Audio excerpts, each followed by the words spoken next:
Olá, pessoal. Bom dia, boa tarde, boa noite. Não sei qual horário que você está assistindo agora, mas estamos começando mais uma aula da Escola de Líderes, falando sobre a identidade, para que nós fomos criados, né? É muito importante isso, nós entendermos isso claramente, né?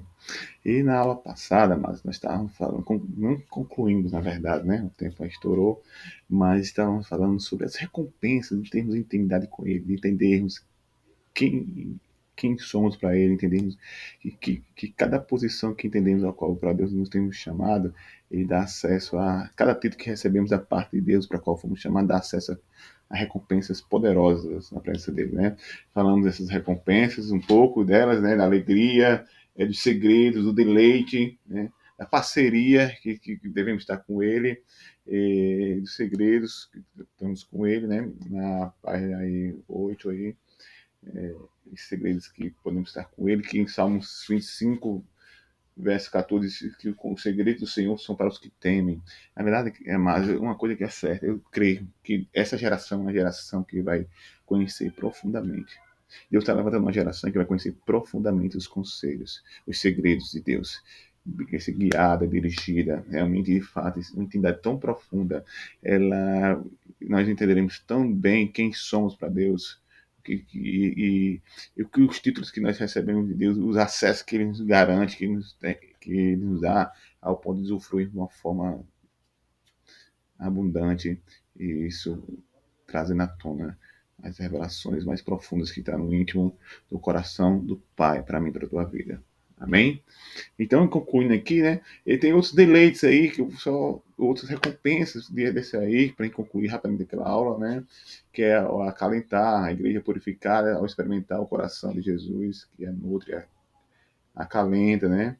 A beleza, Jesus possui uma beleza que não pode ser descrita, a qual fascina os nossos corações. Isso é uma coisa tremenda. O salmista Davi diz uma coisa: eu peço ao Senhor e eu buscarei, que eu possa habitar todos os dias da minha presença, todos os dias da minha vida na casa do Senhor, né? Para contemplar a beleza da tua cidade. É uma beleza. Nossos olhos, isso é algo bem interessante. Nós somos atraídos por beleza. Nossos olhos atraem aquilo que é belo. Fomos feitos para contemplar a beleza. O diabo tenta toda deformar isso, mas aquilo que é belo nos atrai. E existe essa natureza, tudo que criou, tudo à nossa volta é tão lindo, tão maravilhoso, né? E eu fico imaginando a beleza de Jesus, isso resplandeceu de sua glória.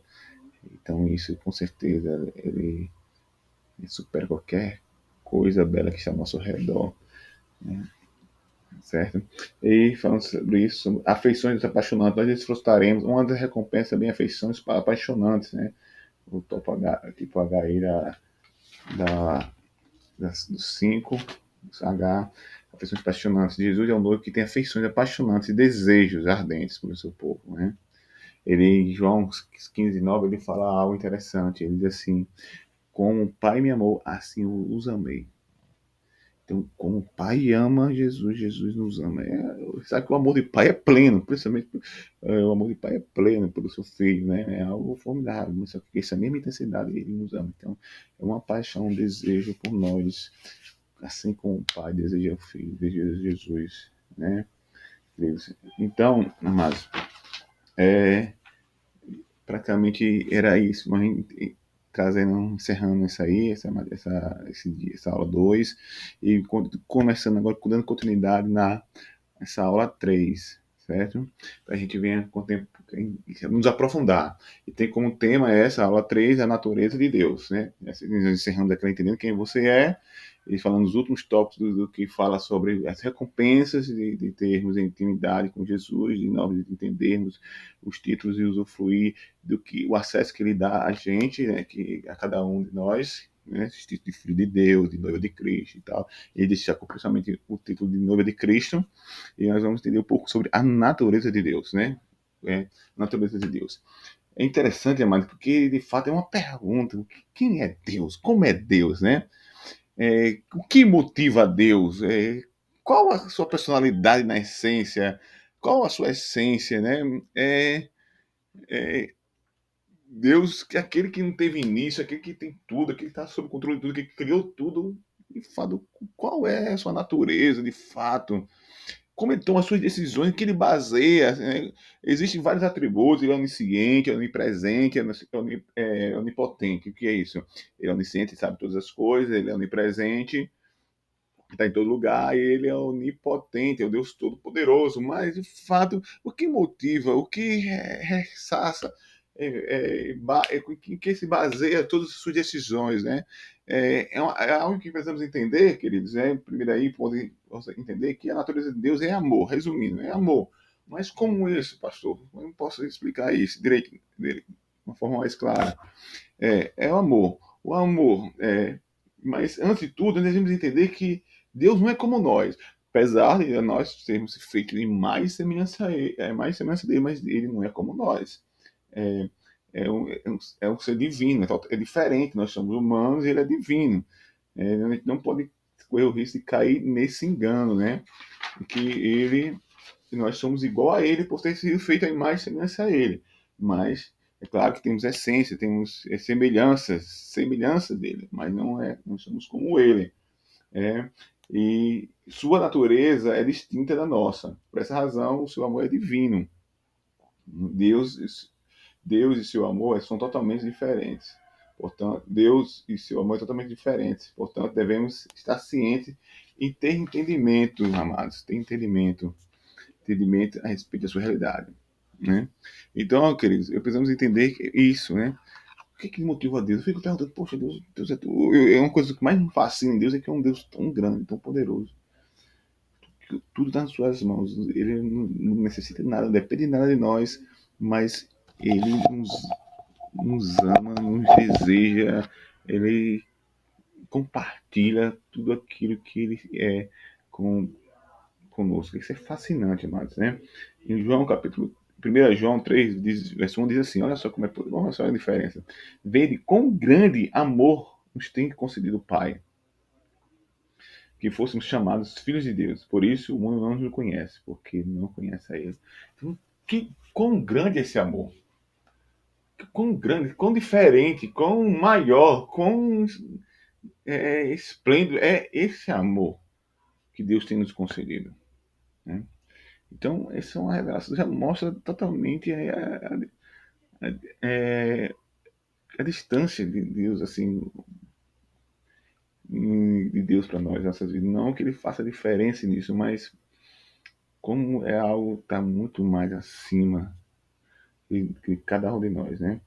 Então, mas então isso define também algo que é, além de mostrar isso, mas define que quão Deus está cheio de amor, né?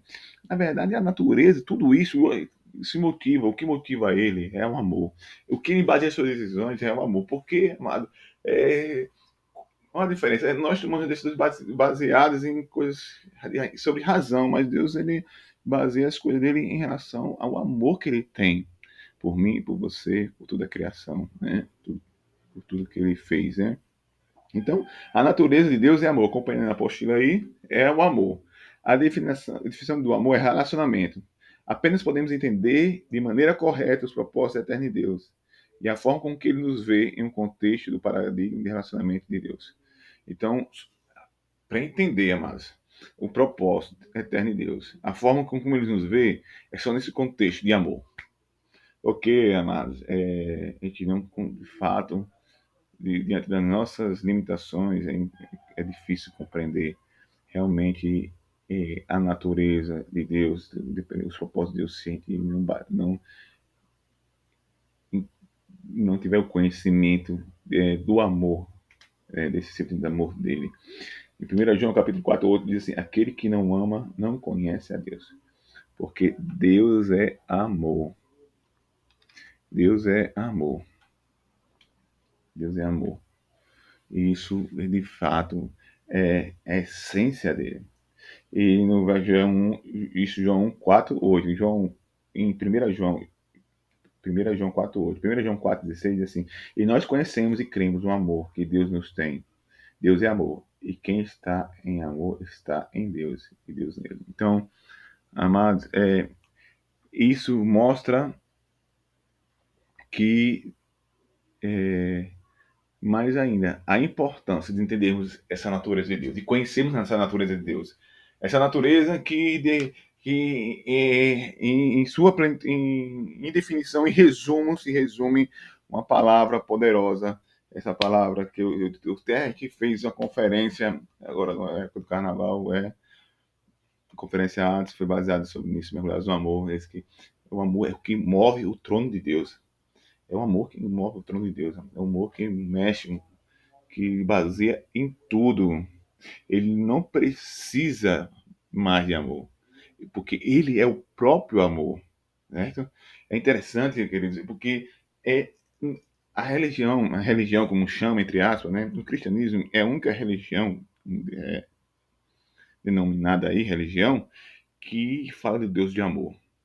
Fala que Deus é um Deus de amor. Nenhuma outra religião fala sobre isso. Uma vez eu falando com um ateu, uma breve debate ali, um diálogo ali com um ateu, que acreditava que tudo isso que tem na Bíblia é a mesma coisa de outras religiões, só a diferença é que muda assim as figuras, né? As pessoas, mas basicamente o mesmo. Eu disse, tudo bem, mas me diga outra religião, seja nórdica, seja grega, seja romana, seja qual for, Buda, seja aonde Deus se revela como um Deus de amor que deseja estar com o seu povo. Ele não quer somente servos, na verdade, ele quer mais daquele de servos, ele quer filhos amados, como Cristo, que é uma noiva, que deseja compartilhar até os seus segredos, a sua essência.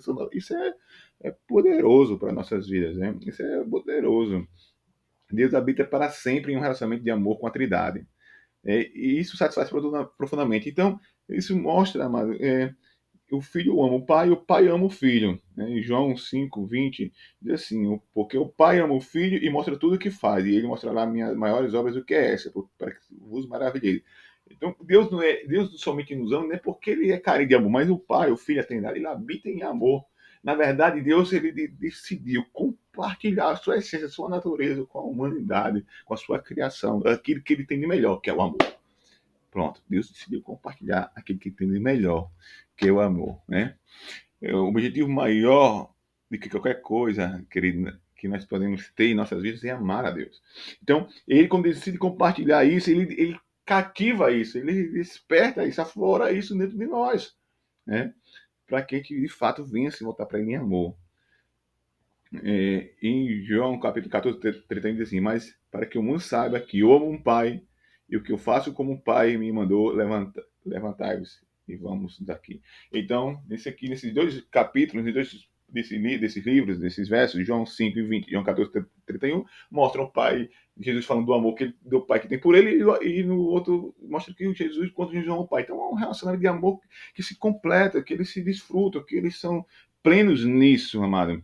E cada um possui o mesmo peso em amor mútuo e comprometimento de todo o coração. Ele se envolve por completo. Então, Deus decidiu compartilhar o que ele tinha de melhor no trono, comigo e com você. O amor é a natureza eterna, é a personalidade de Deus, certo?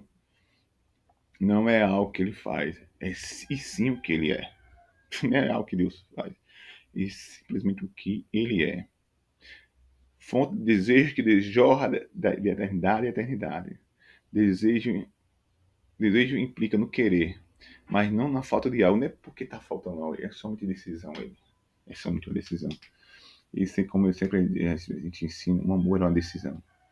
Você que decide amar alguém, você tem a capacidade de decidir amar alguém, né? Não é porque falta algo, né? E Deus deseja compartilhar a alegria do seu amor, como eu já falei, para que seja o amor, para que seja amor, há de haver uma expressão em resposta a esse anseio. Então ele decidiu compartilhar o que ele tem de melhor comigo e com você, do que tem no trono, do que ele vive, do que tem na sua essência, na sua natureza, na trindade ali. Vamos aqui dar uma pausa, vamos voltar, né, com uma próxima aula, continuar essa aula no próximo vídeo, que a gente possa estar conectado aí.